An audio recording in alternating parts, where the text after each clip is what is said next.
TKN Prabowo Gibran imbau relawan dan pendukung tidak gelar aksi di Mahkamah Konstitusi.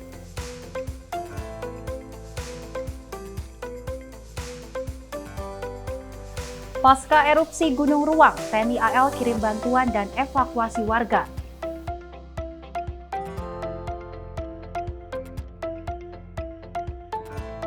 Antre bansos ratusan warga di Kabupaten Bogor rela berdesakan.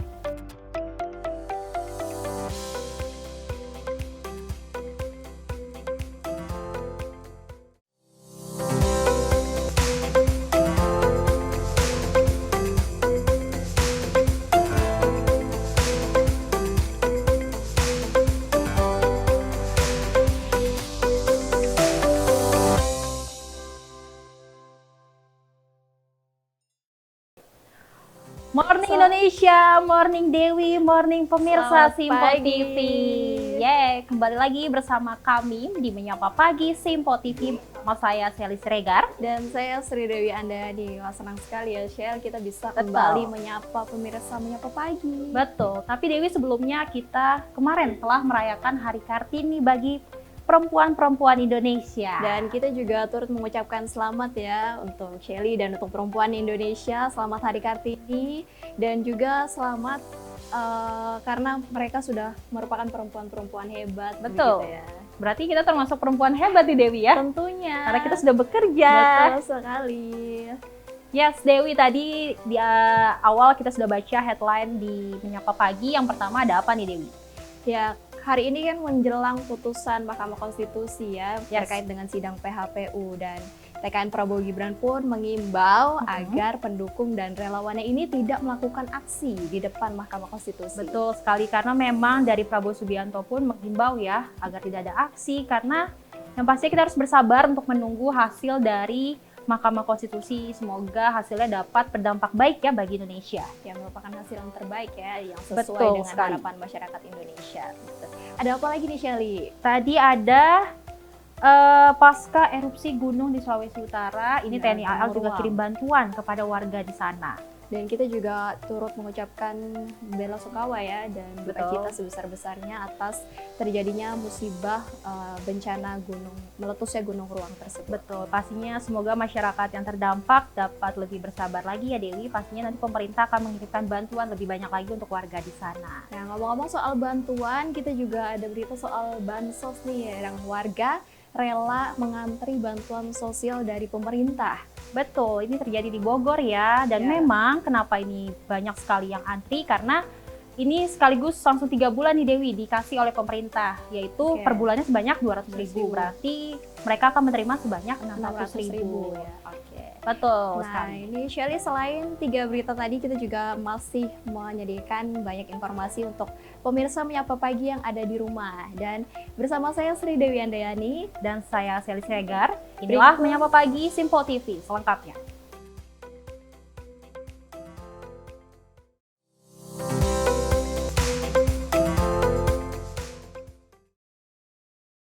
Oke Shelly, kita ke berita pertama. Ini ada jelang sidang putusan perselisihan hasil pemilihan umum Pilpres 2024. Ketua Koordinator Strategis TKN Prabowo Gibran yakni Dasko mengimbau kepada para pemilih dan pendukung Prabowo Gibran untuk tidak melakukan aksi di Mahkamah Konstitusi pada hari ini. Dan Dasko menyebut permintaan tersebut merupakan pesan langsung yang disampaikan oleh Prabowo Subianto.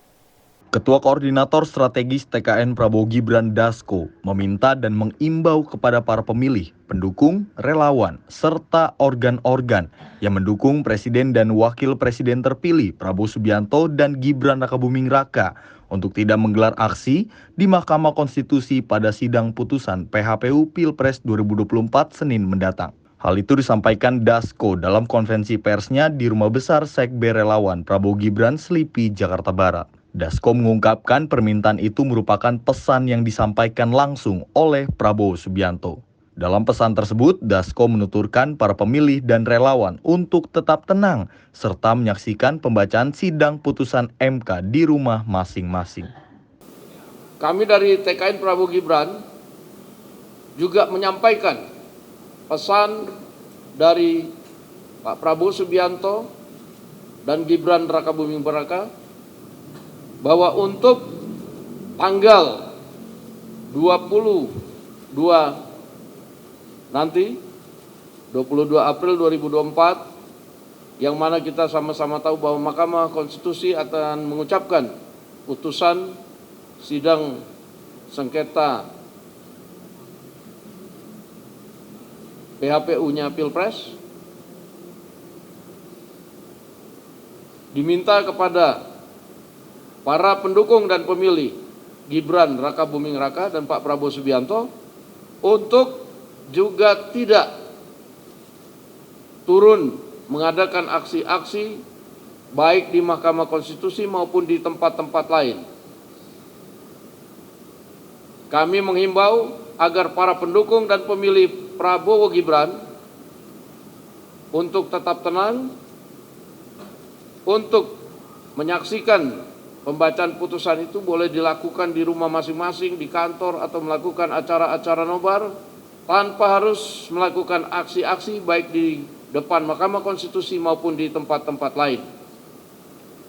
Pesan dari Pak Prabowo bahwa marilah kita percayakan kepada hakim-hakim Mahkamah Konstitusi yang tentunya akan mengambil keputusan dengan sebaik-baiknya. Dari Jakarta, tim Sinpo TV melaporkan.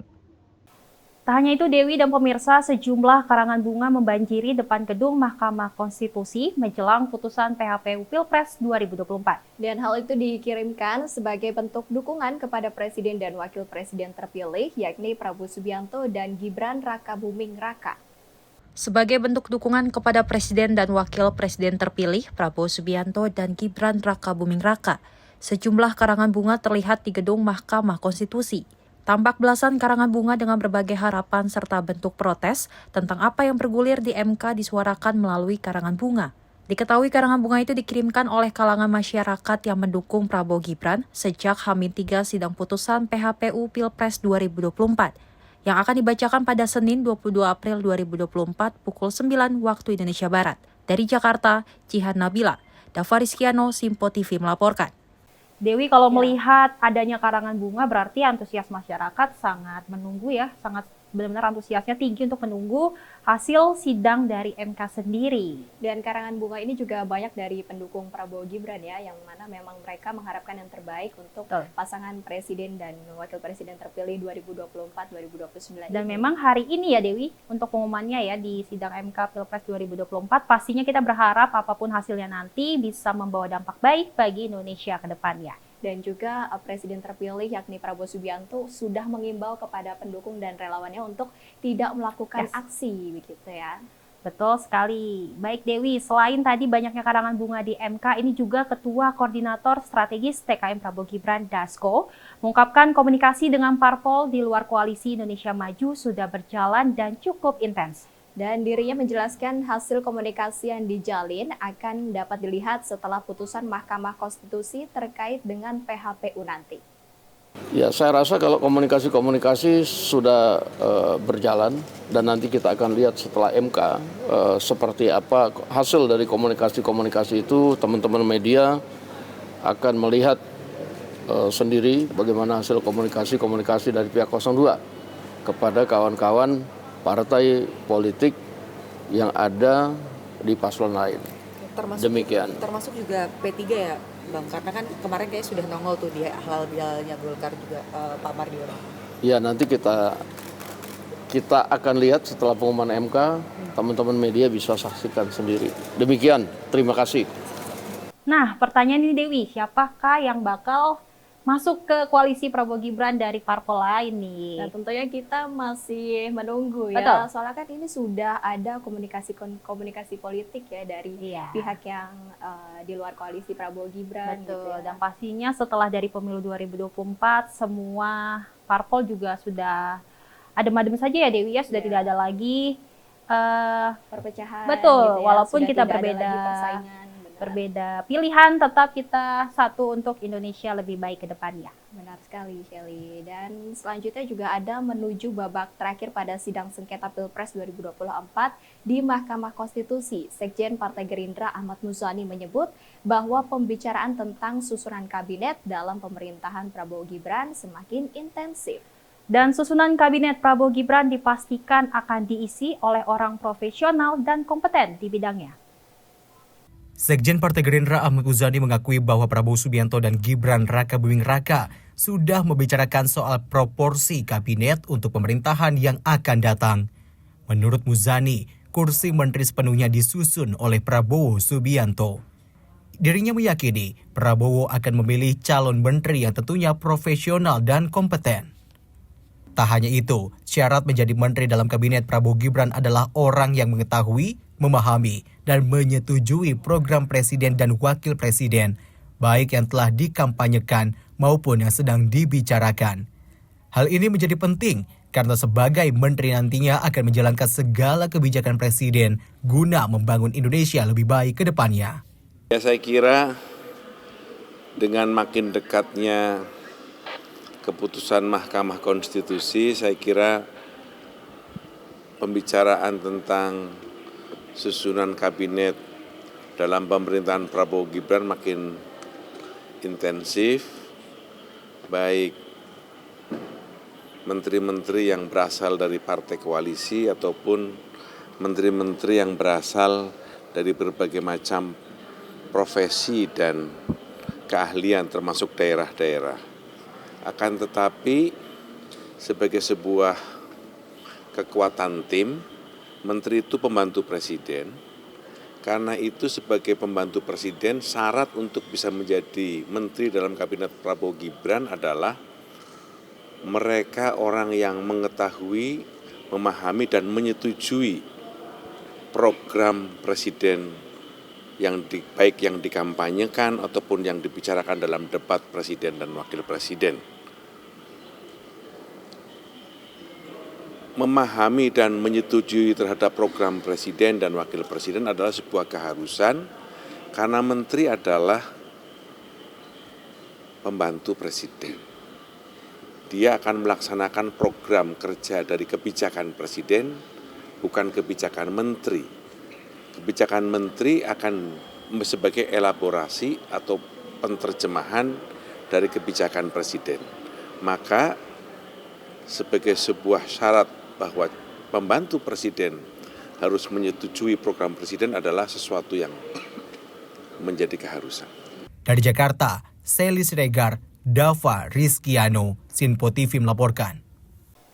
Dan pastinya kita nggak sabar ya Dewi, siapakah nanti menteri-menteri yang dipilih oleh Prabowo dan Gibran untuk di pemerintah yang baru. Benar sekali, dan apalagi ini kabinetnya dipilih langsung oleh Prabowo Subianto begitu ya, dan ini juga pasti tentunya sesuai dengan bidangnya dan juga sudah pasti profesional begitu. Pasti dong, karena pastinya Prabowo menginginkan menteri-menterinya juga dapat membangun yang lebih baik lagi ya Dewi ya. Benar, bangun Indonesia yang lebih baik dan tentunya demi Indonesia Emas 2045. Yes. Tak hanya tadi beritanya, pemirsa, pastinya kita akan memberikan berita-berita lagi yang hangat dan pastinya menarik untuk pemirsa Simpo TV menyaksikan di Menyapa Pagi. Benar. Tetap di Menyapa Pagi bersama saya Sely Siregar Dan saya Sri Dewi Andayani.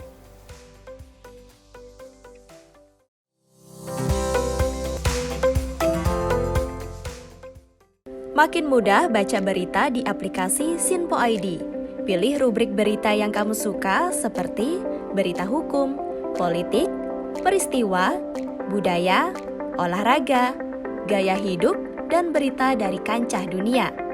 Selain itu, supaya gak ketinggalan info update, kamu juga bisa cek laman utama berita terkini dan menyalakan notifikasi. Download aplikasi Sinpo ID sekarang juga.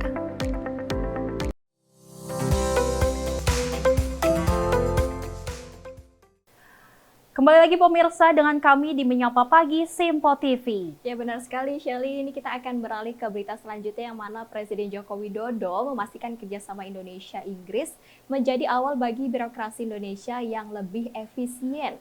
Hal ini yang disampaikan Jokowi saat menerima kunjungan mantan Perdana Menteri Inggris Tony Blair di Istana Negara Jakarta. Dalam kunjungannya ke Jakarta, Indonesia, mantan Perdana Menteri Inggris menegaskan jika saat ini langkah bilateral antar kedua negara menjadi hal yang begitu strategis. Pada kesempatan yang berlangsung kemarin di Istana Negara, Presiden Republik Indonesia Joko Widodo juga meminta secara langsung agar mantan Perdana Menteri Inggris yang tidak lain juga merupakan pimpinan Tony Blair Institute, Tony Blair, melakukan sejumlah langkah percepatan transformasi digital birokrasi di seluruh penjuru tanah air. Transformasi ini termasuk di dalamnya adalah sistem, manajemen hingga pengembangan SDM yang semakin solid di seluruh penjuru negeri. Hal ini dirasa penting mengingat Indonesia sebagai negara yang memiliki jumlah ASN yang cukup banyak tersebar di berbagai pelosok bangsa. Adapun hal lain yang juga dibangun adalah carbon storage terkait energi baru terbarukan di Ibu Kota Nusantara, termasuk menjadi hal yang sangat diperlukan bangsa Indonesia selain alur logistik di penjuru tanah air yang lebih efisien. Dengan investasi untuk energi baru terbarukan, carbon storage, dan beberapa alur logistik yang baik, khususnya untuk di IKN.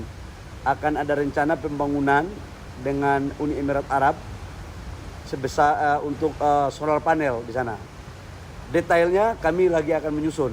Adapun dalam pertemuan tersebut tampak mendampingi Menteri Pendayagunaan Aparatur Negara dan Reformasi Birokrasi PAN-RB Azwar Anas, Menteri Sekretaris Negara Pratikno, dan Menteri Investasi Kepala Badan Koordinasi Penanaman Modal BKPM Bahlil Lahadalia. Dari Jakarta, tim Sinpo TV melaporkan. Nah, selain mengunjungi Presiden Joko Widodo, ini usai bertemu Presiden Joko Widodo, Perdana Menteri Inggris Raya tahun 97 hingga 2007 yakni Tony Blair juga melakukan pertemuan dengan Presiden terpilih yakni Prabowo Subianto. Dan pada pertemuan itu Tony sempat mengucapkan selamat secara langsung atas keunggulan Prabowo di pemilihan Presiden 2024.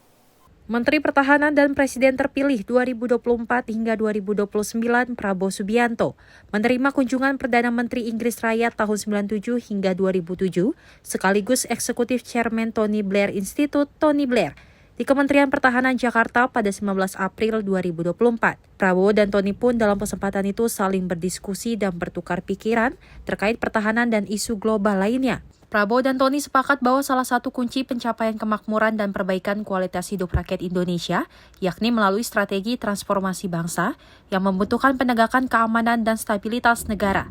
Tony juga sempat mengucapkan selamat secara langsung atas keunggulan Prabowo di pemilihan Presiden 2024. Tony memberikan sebuah buku memoir yang ditulis olehnya dengan judul A Journey. Buku tersebut berisi tentang kisah perjalanan politik Tony Blair. Tim Sinpo TV melaporkan. Nah, Shelly, kita seperti Indonesia memang sedang menarik perhatian luar negeri begitu ya. Kan kemarin sudah ada CEO Apple ya, Tim Cook ya, yang mengunjungi Presiden Joko Widodo dan juga Prabowo Subianto. Nah, ini ada juga mantan Perdana Menteri Inggris Tony Blair yang kemarin sudah mengunjungi Presiden Jokowi dan juga Presiden terpilih Prabowo Subianto. Pastinya pembicaraan mereka untuk membangun Indonesia lebih baik ya Dewi ya. Apapun nanti kerjasamanya, kita sebagai masyarakat Indonesia pastinya mendukung penuh ya Dewi. Ya, dan ini juga kita harapkan menjadi penguatan kerjasama bilateral antara Indonesia dengan luar negeri begitu ya. Betul. Oke, dan selanjutnya juga ada Presiden terpilih Prabowo Subianto yang menerima telepon dari Presiden Korea Selatan Yoon Suk Yeol pada beberapa waktu lalu. Dalam percakapan itu, Yoon menyoroti dukungan masyarakat Indonesia yang sangat tinggi terhadap Prabowo di Pilpres 2024.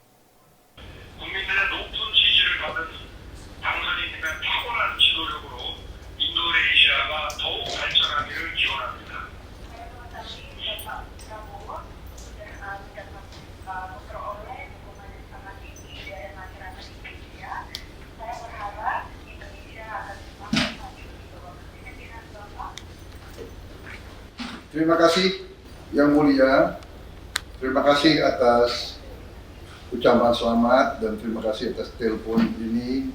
Saya merasa sangat dihormati dan saya juga ingin menyampaikan saya ingin meneruskan dan meningkatkan hubungan yang baik antara Indonesia dan Korea Selatan.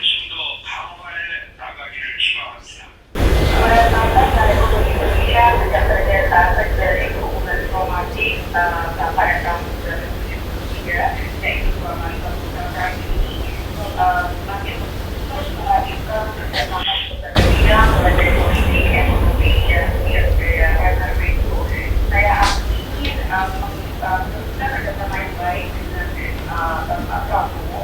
Terima kasih. saya juga ingin bahwa hubungan baik ini kita tingkatkan, dan saya juga berharap kita bisa jumpa untuk menyampaikan hal-hal yang perlu kita bicarakan bersama lebih mendalam.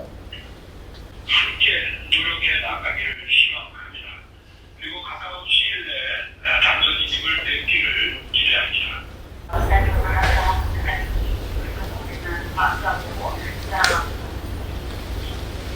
kali lagi saya mengucapkan selamat kepada Pak Prabowo, dan saya berharap dalam persiapan sampai dengan pelantikan berjalan lancar, dan saya akan menanti pertemuan kita. Terima kasih Yang Mulia, terima kasih sekali lagi atas kehormatan diberikan dengan beliau langsung telepon saya. Terima kasih sekali lagi. Tak hanya dari pihak Korea Selatan aja yang sangat kaget ya atas dukungan masyarakat, kita pun berdua kaget melihat hasil dari Prabowo dan Gibran itu cukup tinggi ya Dewi ya, di antara kubu 01 dan kubu 03. Ya, banyak ya, sebanyak 92 juta ya. Yes, betul. Dan ini pastinya sangat membuat para petinggi di luar negeri menjadi sangat terpukau dengan Prabowo Subianto yang terpilih menjadi Presiden Indonesia tahun 2024 hingga 2029. Dan bukan hanya Yoon Suk Yeol aja yang mengucapkan selamat kepada Prabowo Subianto, sebelumnya juga ada beberapa petinggi dari negara lain sudah mengucapkan selamat kepada Prabowo Subianto. Oke Dewi, tak hanya dari Prabowo Subianto dan Jokowi, ini juga dalam rangka memperingati 3 tahun gugurnya 53 personil terbaik KRI Nanggala 402, TNI Angkatan Laut menggelar acara peringatan pengabdian dan pengorbanan personil KRI Nanggala 402. Acara seremonial ini dipimpin langsung oleh Kepala Staf Angkatan Laut Laksamana TNI Muhammad Ali. Kepala Staf Angkatan Laut Laksamana TNI Muhammad Ali memimpin acara yang bertajuk Commemoration the Service and Sacrifice of Crew KRI Nanggala 402 di Monumen KRI Nanggala 402 Ujung Kormada 2 Surabaya, Jawa Timur pada Minggu 21 April 2024. Acara ini sebagai bentuk penghormatan sekaligus memperingati gugurnya para personel terbaik KRI Nanggala 402. Turut mengundang pimpinan Angkatan Laut negara sahabat antara lain Kasal Australia, Kasal Korea Selatan, Kasal Malaysia, dan Kasal Vietnam. Kegiatan diawali dengan penghormatan kepada arwah pahlawan, peletakan karangan bunga oleh Kasal bersama para pimpinan Angkatan Laut negara sahabat. KRI Nanggala 402 merupakan kapal selam tipe 209-1300. Pada tahun 2021, dalam sebuah operasi KRI Nanggala 402 dinyatakan patroli abadi di perairan Laut Bali dalam melaksanakan tugas negara. Alhamdulillah mereka sama-sama melaksanakan acara ini, bergabung untuk memperingati Hari Bakti Hiu Kencana dan menghormati para arwah dari pengawak KRI Nanggala 402 yang melaksanakan Eternal Patrol. Ini wujud dari kebersamaan dan dari persahabatan negara-negara sahabat yang juga berkontribusi dalam menolong atau melaksanakan evakuasi terhadap apa yang terjadi pada tanggal 21 April 2021 tahun itu. Kejadian ini tentu saja sangat menyedihkan, tapi ini diperingati bahkan disampaikan rasa bela sungkawa dari berbagai negara. Tim Sinpo TV melaporkan.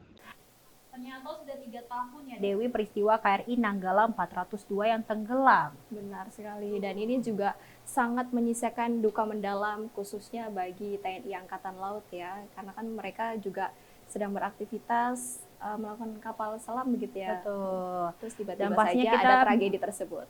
Mengucapkan semangat juga untuk para keluarga yang telah ditinggalkan. Pastinya apapun yang sudah terjadi ya harus bersabar, karena memang inilah tugas para TNI ya untuk menjaga Indonesia. Ya, dan selain itu Sally, kita juga masih punya banyak informasi yang menarik untuk pemirsa yang ada di rumah. Betul. Dan tetap saksikan Menyapa Pagi hanya di Sinpo TV.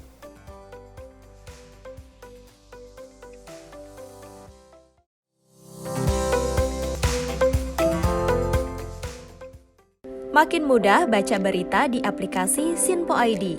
Pilih rubrik berita yang kamu suka seperti berita hukum, politik, peristiwa, budaya, olahraga, gaya hidup, dan berita dari kancah dunia.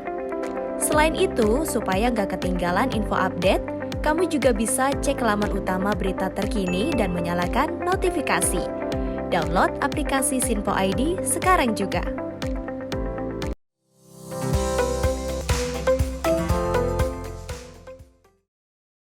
Ya Dewi, tadi sebelumnya ada berita tentang KRI Nanggala 402 dan ini juga ada berita duka ya, adanya aktivitas vulkanik Gunung Ruang di Kabupaten Kepulauan Siau, Tagulandang, Biaro, Sulawesi Utara.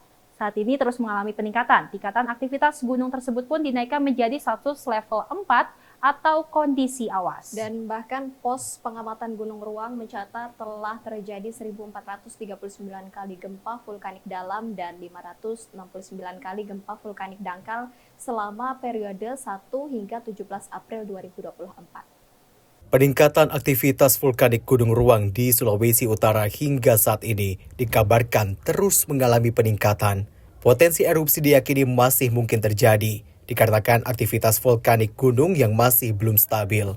Jumlah kejadian gempa vulkanik dalam meningkat signifikan, disertai getaran tremor vulkanik menerus dengan amplitudo overscale. Hal tersebut menandakan bahwa proses peretakan batuan disertai migrasi magma dari reservoir magma dalam masih terjadi. Mengutip pernyataan Kepala Badan Geologi Muhammad Wafid bahwa pihaknya terus memantau perkembangan Gunung Ruang di lapangan, sebab potensi tsunami yang disebabkan oleh lontaran material abu, awan panas, dan guguran lava yang jatuh ke dalam laut bisa saja terjadi.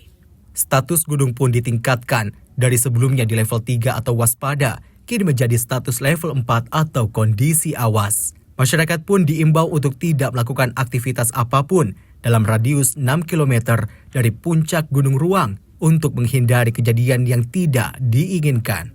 Gunung Ruang merupakan sebuah gunung berapi kerucut yang terletak di Kabupaten Siau, Tagulandang, Biaro, Sulawesi Utara. Letusan pertama gunung ini terjadi pada tahun 1808 lampau. Tim Sinpo TV melaporkan. Dan tak hanya itu Dewi dan pemirsa, ini TNI Angkatan Laut mengirimkan bantuan menggunakan KRI serta melakukan evakuasi terhadap masyarakat Kepulauan Siau, Tagulandang, Biaro yang terdampak bencana erupsi Gunung Ruang. Ya benar sekali Shelly, dan KRI Kakap 811 yang dikerahkan ke lokasi membawa bantuan kemanusiaan dari Kementerian Sosial serta sejumlah bantuan kebutuhan pokok masyarakat. KRI Kakap 811 diberangkatkan TNI Angkatan Laut untuk membawa bantuan kemanusiaan dari Kementerian Sosial, serta sejumlah bantuan berupa kebutuhan pokok bagi masyarakat yang terdampak bencana pasca erupsi Gunung Ruang di Sulawesi Utara. Bantuan yang dibawa TNI AL terdiri dari ribuan paket makanan, selimut, tenda, genset hingga pakaian untuk orang dewasa maupun anak-anak. Selain untuk mengirimkan bantuan, KRI Kakap ditugaskan untuk melakukan evakuasi terhadap masyarakat di lokasi maupun sekitar bencana. Menghadapi situasi ini, TNI AL juga menyiapkan kekuatan sebanyak 400 personil. Tim Sinpo TV melaporkan. Ya, pastinya kita berdua dan segenap tim Sinpo TV mengucapkan berbelasungkawa ya atas terjadinya meletusnya Gunung Ruang di Sulawesi Utara. Ya, betul sekali. Terjadinya gempa vulkanik juga ya. Betul. Bahkan tadi disebutkan ada lebih dari 1.400 gempa vulkanik dalam. Dan itu pastinya sangat memberikan duka yang mendalam bagi masyarakat di Sulawesi Utara. Ya, pastinya untuk masyarakat di sana harap bersabar. Pastinya pemerintah akan gerak cepat untuk memberikan bantuan-bantuan kepada masyarakat di sana. Ya, jika tadi bantuan juga sudah diantarkan begitu ya. Nah, ini juga ada KRI Kakap 811 di bawah Satrol Lantamal 8 Manado bergerak cepat menuju ke lokasi bencana erupsi Gunung Ruang, Sulawesi Utara. Dan sebanyak 2.632 paket bantuan kemanusiaan dari Kementerian Sosial serta sejumlah bantuan diturunkan di Dermaga Umum Tagulandang.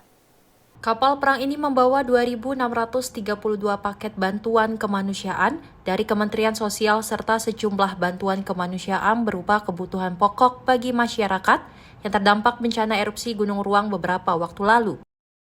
Dalam misi kemanusiaan ini, TNI AL juga mengerahkan sejumlah prajuritnya untuk mengevakuasi masyarakat yang terdampak bencana. Hingga saat ini sebanyak 195 orang warga Tagulandang telah dievakuasi KRI Kakap 811 yang selanjutnya akan dibawa menuju Bitung. Komandan KRI Kakap 811 Mayor Laut Yakob Tri Raharjo mengatakan KRI Kakap membawa 76 personil on board di kapal, antara lain 25 orang personil Marinir Yon Marhanlan, 31 orang personil Brimob, dan 20 orang tim Kementerian Sosial. Barang bantuan logistik untuk korban bencana di Pulau Riau, Pulau Ruang, Tagulandang. Saat ini kami membawa dan juga kami membawa personil dari Angkatan Laut, dari kepolisian untuk membantu kegiatan penanggulangan bencana di Pulau Tagulandang. Untuk KRI akan standby terus sampai dengan kondisi sudah membaik. Jadi kami akan standby dari Bitung, Manado, kemudian ke Tagulandang sampai dengan kondisi nanti sudah membaik. Tim Simpo TV melaporkan.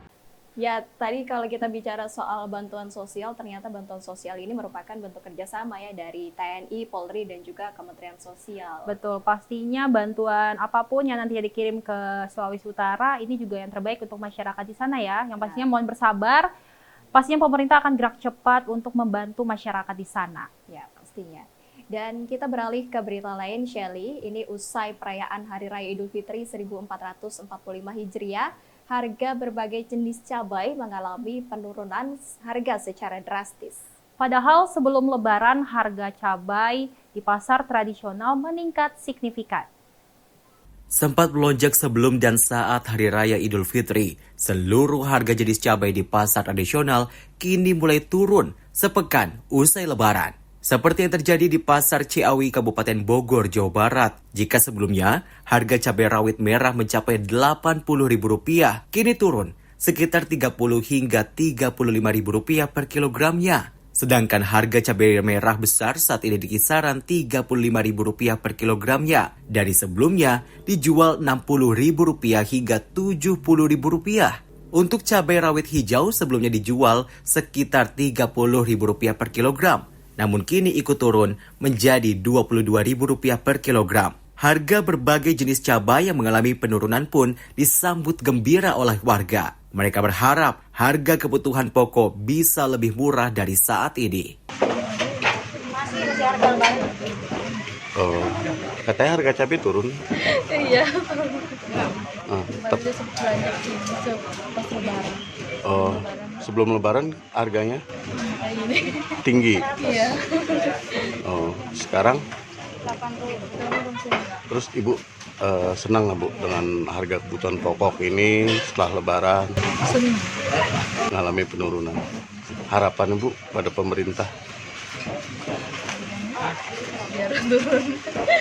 Saya nggak pernah ngitung, yang penting saya bayar. Harga cabai mengalami penurunan setelah Lebaran, gimana Bu? Ya enjoy aja lah, enak alhamdulillah udah cukup aja udah enjoy ya. Terus semua jualan pada turun. Cabai apa aja yang mengalami? Cabai merah besar turun, cabai jablay turun, keriting juga turun lagi. Cabai rawit merah itu sekarang berapa Pak Ji? Kisarannya cuma 35, 30. Sebelumnya mah mahal 80. Kalau untuk cabai merah? Merah kemarin mahal, sekarang turun. Sekarang berapa Pak Ji? Kisarannya 35. Sebelumnya? Sebelumnya mah 60. Kalau rawit hijau? Rawit hijau kemarin 30, sekarang 22. Itu akibat apa sih Pak Ji? Akibatnya ini yang belanjanya belum ada, barangnya banyak. Jadi stok masih banyak. Jadi belanjanya yang belum ada. Tapi peningkatan dong Bu, Pak Ji untuk omset? Mengalami peningkatan. Sementara itu, turunnya harga cabai direspon pedagang. Mereka mengaku hal itu terjadi lantaran stok cabai melimpah di pasaran. Meski harganya sudah berangsur turun, namun penjualan saat ini tak terlalu ramai.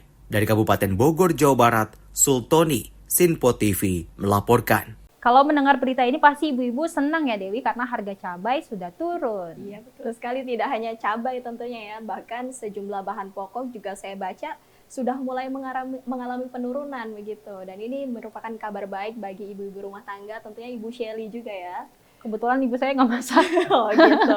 Jadi mungkin dia merasakan biasa-biasa saja. Meskipun nggak masak kan, tapi harga makanan setidaknya lebih Betul. murah gitu ya. Oke, tak hanya itu Dewi, ini juga ada ratusan warga di 3 desa di Kecamatan Ciampea, Kabupaten Bogor rela berdesakan demi mendapat bantuan sosial. Tapi pemirsa, sebelum kita lanjutkan untuk beralih ke berita selanjutnya, kita tetap masih akan kembali usai jeda nih. Kita juga masih akan menyapa pemirsa yang ada di rumah. Tetap di Menyapa Pagi, Simpo TV.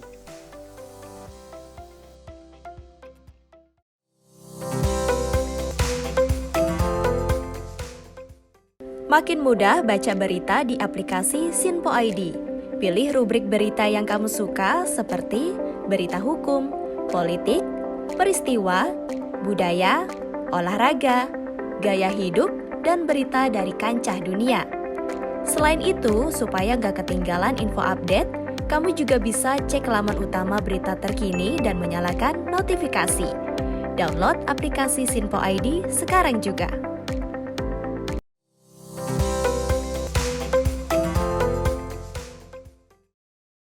Ya, terima kasih pemirsa masih bersama kami di Menyapa Pagi Simpo TV. Benar sekali, Shelly. Kalau tadi kita sudah bicara mengenai harga bahan pokok yang terus menurun. Nah, sekarang juga ada berita mengenai ratusan warga di 3 desa di Kecamatan Ciampea, Kabupaten Bogor, rela berdesakan demi untuk mendapatkan uang bansos dari pemerintah dan program bantuan pangan tunai di kantor pos Cibadak, Kecamatan Ciampea. Warga menunggu berjam-jam akibat adanya keterlambatan pihak pos dalam menyiapkan anggaran yang hendak dibagikan.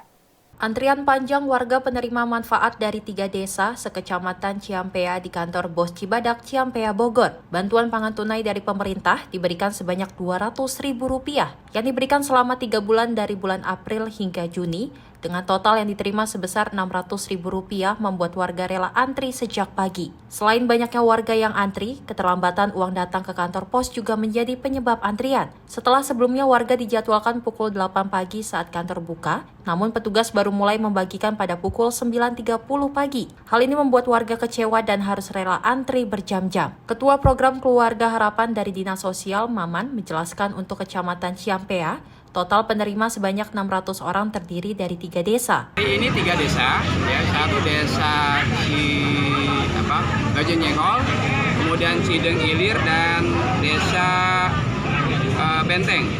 Jadi Bojong Jengkol 187 kpm, desa Benteng 142 kpm, dan Cideng Ilir 164 kpm. Ini khusus distribusi bansos BPNT. Ya. Sembako ya, sebesar Rp200.000 per bulan, cash semuanya. Meski berdesakan dan antri berjam-jam, namun warga mengaku cukup bersyukur lantaran pasca lebaran cukup membutuhkan uang. Bansos, dapatnya berapa? 600. Dari mana? Dari Bojong Jengkol. Dari Bojong Jengkol. Ibu mau dipakai apa tuh uangnya biasanya pakai apa? Biasanya buat ke dapur lah. Buat kebutuhan sehari-hari. Ya. Membantu nggak sih? Bapaknya udah nggak ada. Itu tadi antri sampai berapa lama Bu tadi? Lagi nggak sehat. Tapi tadi sempat antri tadi. Antri. Berapa jam? Ada 1 jam ya? Ada 1 jam. 1 jaman ya? Kenapa katanya telat uangnya? Telat uangnya katanya. Oh gitu. Program pemerintah bantuan sosial diberikan kepada warga kurang mampu yang disalurkan melalui PT Pos sebesar Rp200.000 per bulannya. Diharapkan dengan uang bantuan pangan tunai ini mampu memberikan sedikit bantuan pada masyarakat yang tidak mampu. Dari Kabupaten Bogor, tim Simpo TV melaporkan. Dewi, tadi saya juga telah membaca dan ternyata desak-desakan ini terjadi karena adanya keterlambatan dari pihak kantor pos untuk mengirim anggaran bantuan sosial untuk masyarakat. Ya, sayang sekali ya, meskipun harga bahan pokok sudah mengalami penurunan, tapi kan masyarakat juga masih butuh modal ya begitu untuk memenuhi kebutuhannya sehari-hari. Ya, dan utamanya juga dari bansos, bantuan pemerintah ini. Dan ternyata masyarakat mendapatkan selama 3 bulan bantuan sosial yaitu sebesar Rp600.000. Itu untuk 3 bulan ya? Ya, betul. Karena per bulannya itu sebanyak Rp200.000. Dan pastinya bantuan sosial bisa digunakan baik untuk masyarakat yang menggunakan untuk keperluan sehari-hari, kan? Ya. Dan selanjutnya, Shelly, ada berita mengenai aksi pencurian yang kembali terjadi Kali ini 2 pemuda mencuri pintu pagar besi di kawasan Kembangan, Jakarta Barat. Dan diketahui aksi serupa di kawasan itu sudah 3 kali terjadi. CCTV ini merekam detik-detik aksi 2 orang pemuda terduga pelaku aksi pencurian pintu pagar besi rumah kosong yang terjadi di permukiman penduduk di Jalan Haji Juhri, Kembangan, Jakarta Barat. Dari rekaman kamera pengawas terlihat 2 pelaku datang dengan berboncengan sepeda motor. Dalam melancarkan aksinya, kedua pelaku berbagi peran, 1 orang bersiaga di atas motor sambil memantau situasi, sementara 1 pelaku lainnya mencopot pintu pagar besi dan kemudian membawanya ke atas sepeda motor dan kemudian langsung tancap gas. Para pelaku tak membutuhkan waktu lama dalam melancarkan aksinya. Pasca insiden tersebut, korban yang merupakan pemilik rumah telah melaporkannya ke pengurus lingkungan setempat. Diketahui pencurian serupa tak hanya sekali. Kasus ini bahkan telah terjadi 3 kali di permukiman tersebut. Dari informasi yang berhasil dihimpun, aksi pencurian ini terjadi Rabu dini hari menjelang pagi di sekitar pukul 4 waktu Indonesia Barat. Oh iya, memang itu diviralkan itu atas nama RT keluarga RT, tapi ternyata bukan keluarga dari RT 1 RW 8. Itu mungkin dari keluarga dari RT 11. Memang kejadian itu wilayah saya, tapi yang melakukan itu bukan warga saya, juga bukan saudara saya. Ya mungkin cuma itu yang saya katakan ya. Untuk yang kehilangannya itu udah sempat dilaporin ke Bapak atau belum, Pak? Pemilik rumahnya? Pemilik rumahnya sih udah lapor ke RW. Meski belum diketahui jumlah pasti kerugian material yang dialami korban, namun pemilik rumah berencana akan melaporkan kasus pencurian tersebut ke pihak berwajib. Dari Jakarta, Ilham Andriansyah, Sinpo TV melaporkan. Dan selain itu juga ada seorang pemuda yang gantung diri di Jalan Dharma Wanita, Cengkareng, Jakarta Barat. Korban yang diketahui bekerja di kios air minum isi ulang ini sempat mengeluh kehilangan uang sebelum akhirnya ditemukan tewas. Warga di Jalan Dharma Wanita 3, Rawabuaya, Cengkareng, Jakarta Barat pada Kamis sore digemparkan dengan penemuan seorang pemuda yang tewas gantung diri di dalam kamarnya. Jasad pria yang diperkirakan masih berusia sekitar 20 tahun berinisial A itu pertama kali ditemukan saat salah seorang warga hendak mengisi air isi ulang di depot air minum tersebut. Setelah diketuk pintunya berulang kali, korban tak kunjung keluar. Sampai akhirnya warga membuka pintu tersebut dan melihat korban telah tewas dengan posisi leher tergantung dan terlilit tali yang diikat di atas plafon. Diketahui, sebelum tewas korban mengaku sempat kehilangan uang sebesar ratusan ribu rupiah. Awalnya mah orang mau beli air. Saya pulang sholat jam 4:40. Saya kesini, terus saya bareng ke dalam. Mang katanya mau beli air, kata saya tunggu dulu amonnya saya bangunin. Saya udah bangunin 3 kali, buk, mon, ada mau beli air. Nggak dibuka pintunya. Terus saya dorong, tahu-tahu udah gantung diri. Terus orang yang beli airnya itu celungas-celungas saja. Petugas kepolisian yang tiba di lokasi langsung melakukan upaya identifikasi dan olah TKP. Guna kepentingan penyelidikan lebih lanjut, jasad korban kemudian dibawa ke RSCM untuk diotopsi. Sementara pihak kepolisian Polsek Cengkareng masih menyelidiki kasus ini. Apakah korban tewas murni bunuh diri atau menjadi korban aksi kejahatan? Pasalnya saat ditemukan, posisi kaki korban menyentuh lantai. Dari Jakarta, Ilham Andriansyah, Sinpo TV melaporkan. Ya, tadi Dewi ada berita soal pencurian dan juga soal gantung diri ya. Ya, benar sekali, sangat disayangkan ya. Mengenai pencurian pagar, padahal hanya sebuah pagar tapi sudah 3 kali terjadi di daerah tersebut. Dan pastinya masyarakat berharap untuk para kepolisian juga cepat ya bertindak agar peristiwa ini tidak terulang lagi. Iya, benar sekali. Dan juga tadi ada kabar duka yang mana terjadi gantung diri ya. Ini disebabkan karena tadi katanya uangnya hilang. Benar. Nah, kalau semisalnya pemirsa yang ada di rumah mengalami kesulitan dan butuh bantuan, jangan lupa untuk terus menghubungi orang-orang terdekat begitu ya, supaya tidak permasalahan tersebut tidak dipendam sendiri. Gitu. Betul, tak hanya berita pencurian dan tewasnya wanita ya, ini pastinya kita hari ini menunggu sidang MK ya, apapun Benar hasilnya. sekali. Kita menunggu yang terbaik untuk masyarakat Indonesia. Dan juga nanti kita akan ada breaking news ya mengenai putusan sidang di Mahkamah Konstitusi ini. Betul sekali. Usai di sini ya, kita menyapa pagi kali ini bersama saya Sally Sregar dan saya Sri Dewi Andayani. Kita berjumpa lagi di Menyapa Pagi esok hari. Pastinya tetap semangat dan sebar cinta kasih untuk kalian semua. Benar sekali. Sampai jumpa. Sampai jumpa.